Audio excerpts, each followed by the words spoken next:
Hello, friends! It's already 6:17 in the morning and this lazy guy won't get up. Wake up, sleepyhead! That's why it takes years to upload videos. To create this effective Squid Game themed alarm clock, we obviously need an alarm clock. Any brand and quality will work as long as it does what it's supposed to. We'll have to manipulate its interior, so the first thing will be to remove the screws and open it to see its insides. Bring your kit of small specialty screwdrivers and choose the one with the perfect size. You can also add a magnet to make it easier to remove those mini screws. My life hack works like a charm. They call me Magneto because I attract pure iron. My life is so sad. With the help of a pair of tweezers like the ones your mom uses to remove her ingrown toenails, delicately open the fine timepiece and borrow its motor. Disconnect the wires by melting the solder and insert them through one side of the screw holes. Use the tweezers to pull them out of the other side. Close the alarm clock again and insert only one screw on the side without the wires using the same little magnet trick. Once it's tightly closed, we will no longer need these screwdrivers, so you can remove the magnet and put them back in your toolbox until the next time I come up with another one of these ingenious inventions. Let's leave the poor clock alone for a moment while we make the launching mechanism for the alarm projectiles. For this, we'll need to make a small central hole in the center of two caps using a hot soldering iron. Once we have both caps ready, put them aside and get a piece of mechanical engineering that will apply rotational energy, or a double pivot toy motor.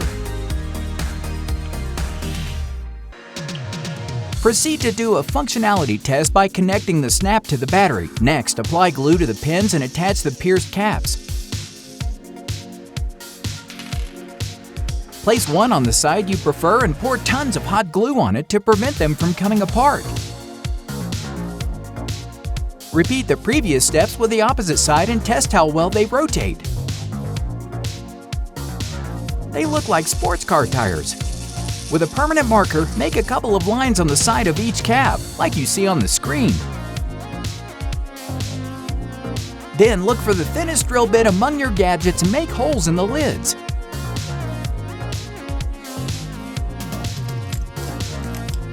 While I'm mercilessly drilling the caps, why don't you tell me what you think about the channel? I mean, I know it's great, but I'd like to hear you say it.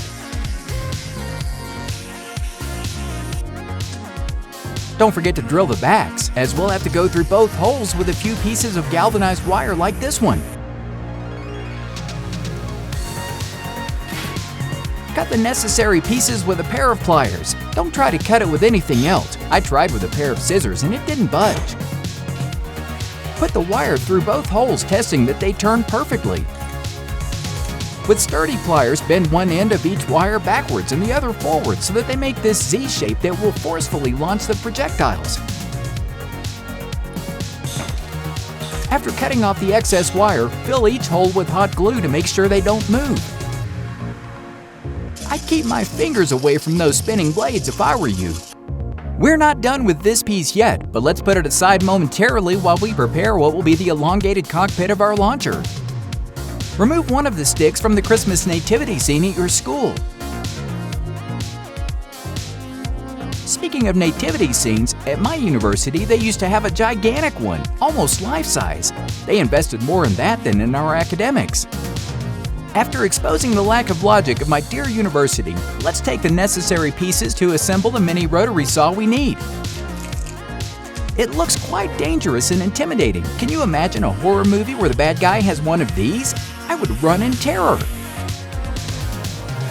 With it, we'll cut the piece that we've marked so that it's the perfect size. Hot glue the stick on top of the motor with the rotating blades. We're going to add yet another object, so apply some super glue over the entire length of the wood and recycle the straw from your milkshake.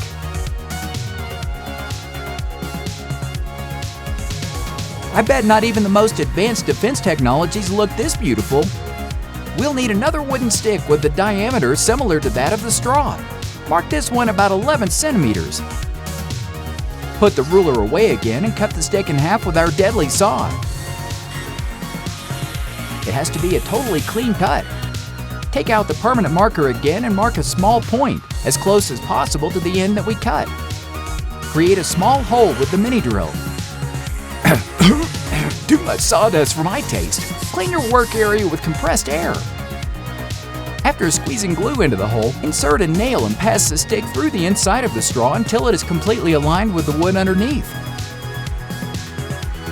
Get a pointed stick like those used for fondue and cut off the excess with cutting tweezers. Glue the thin stick to the rectangular piece of wood and get a box of rubber bands. Delicately take one of them and attach it from the thin stick to the nail, making sure that it's tense enough to make this movement with the necessary strength.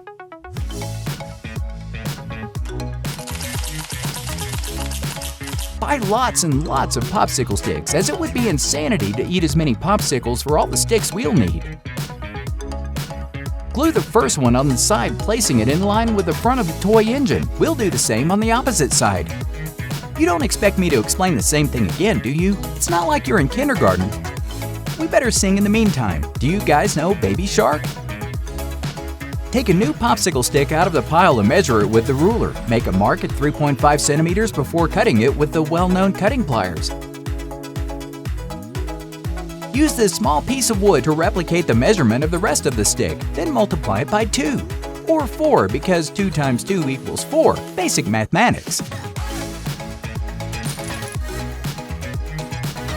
Take the structure again and apply instant glue as shown on the screen in order to glue one of the pieces of wood to it. Also glue another one towards the back and then replicate it on the opposite side. These will be the supports that hold the Annie-Sweet Dreams projectile. That creator king doesn't even know what awaits him.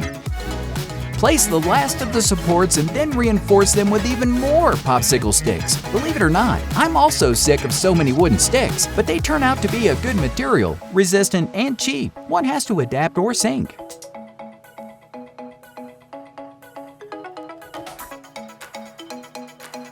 Turn the frame over and place a popsicle stick on the motor to help you measure the length of the structure. Mark the line and cut the piece with scissors. Glue the shortest part to the back end with super glue and the delicate help of a pair of tweezers.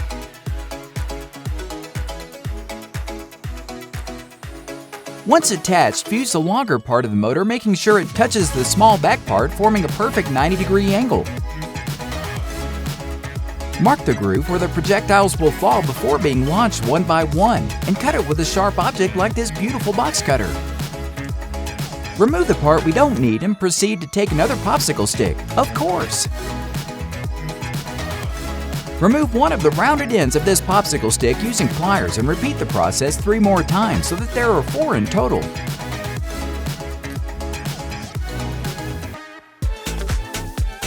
Place glue on the straw at the 4 corners of the cut we made as a slot for the projectiles and attach each stick. I've already made a log launcher on this channel, which had a defensive purpose instead of these awakening qualities. Every object has more than one use if you get a little creative. Join these 4 popsicle sticks with another flat piece of wood which we'll first measure. Mark and cut before attaching it with our well-known super glue. I do a lot of free publicity for both this glue and Coca-Cola. I should start charging them per mention. Do the same on the opposite side and reinforce the narrow ends with a wide piece of wood. Add 2 more popsicle sticks inside the projectile compartment to prevent them from slipping out of place prematurely. I am relieved to report that we are done with the popsicle sticks and that we can now move on to the electric system, which I find much more exciting these days. Let's use a can of my favorite fried food as a container for all the circuits, and a base to hold the angry Squid Game doll and its projectile alarm clock. After enjoying its contents, clean the container perfectly with a little soapy water and a cloth or a piece of toilet paper. Place it upside down and with the help of a ruler, mark a cross to indicate where to make the hole. To create it, we'll use a nail and a hammer, but you could also use a drill or, I don't know, anything sharp. Place the round plastic cap on the base and create a hole with the soldering iron directly on top of the first hole. Get a small toy motor that is a little different than most and apply glue to the side with the pivot to insert it into the holes. Put more glue on the inside to make sure it doesn't slip out of place. Then call the police to steal their remote control unit. Ironic, isn't it? Stealing the circuit from them? I barely understand myself. After connecting the wires, find a piece of wood with the width of a broomstick and measure it using the launching structure.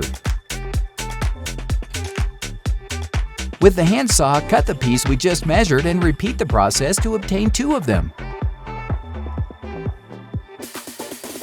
Join them to the base, turning them into the supports of the launcher. Obviously, you have to glue it on top. It looks so good like this that I'm about to leave it as a remote-controlled defense system. But the initial idea was more original. Place a weight inside the can to prevent it from moving or falling over and a series of magnets to hold it in place. Put the batteries in the tight space left inside the can and move on to the creation of the projectiles. They could have been made from a softer material, but the King is such a heavy sleeper that it would feel like a tickle. So the best solution is to leave a mark. All the projectiles will be sanded on one side to give them a more aerodynamic look, and when they are ready, we'll paint them to give them a little design. I will use blue and orange to give it a Nerf dart look, but you can paint them any theme you want. It would also be nice to paint them like Pikachu, to wake up with a thunder shock.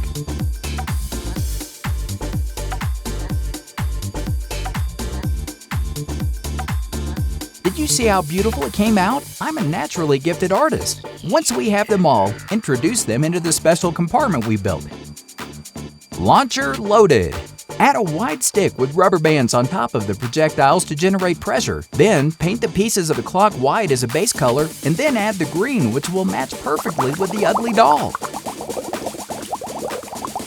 While I relax painting and reassembling the clock, let's talk one last time. In this video, of course, don't get sentimental. There's still plenty of Creator King for you. Are you guys like me who set alarms 30 minutes starting at 6 a.m. because you have to get up at 8 a.m.? Or are you one of those blessed by the Creator who can get up early without any difficulty? And with all the good vibes in the world, because that's a whole nother thing. If you talk to me when I just get up, I will probably respond by throwing the nearest object at you, like this scary doll that we'll place as an ornament on top of our launcher. Oh, Creator King, soon you'll stop having sweet dreams. To finish, connect the wires from the clock to the launcher delicately. It's time to test how effective our new alarm clock is. I hope you get the joke. With the clock in place, Creator King can comfortably go to sleep without worrying about getting up tomorrow because the Squid Game alarm clock will do it for him. It doesn't matter if he stayed up late playing games, watching Netflix, or recording and editing videos for you. Because with this invention, he will never wake up at 6:17 in the morning. Ha ha ha ha! You don't know how much I will enjoy watching this. Good morning! Wake up! You have to upload this video now.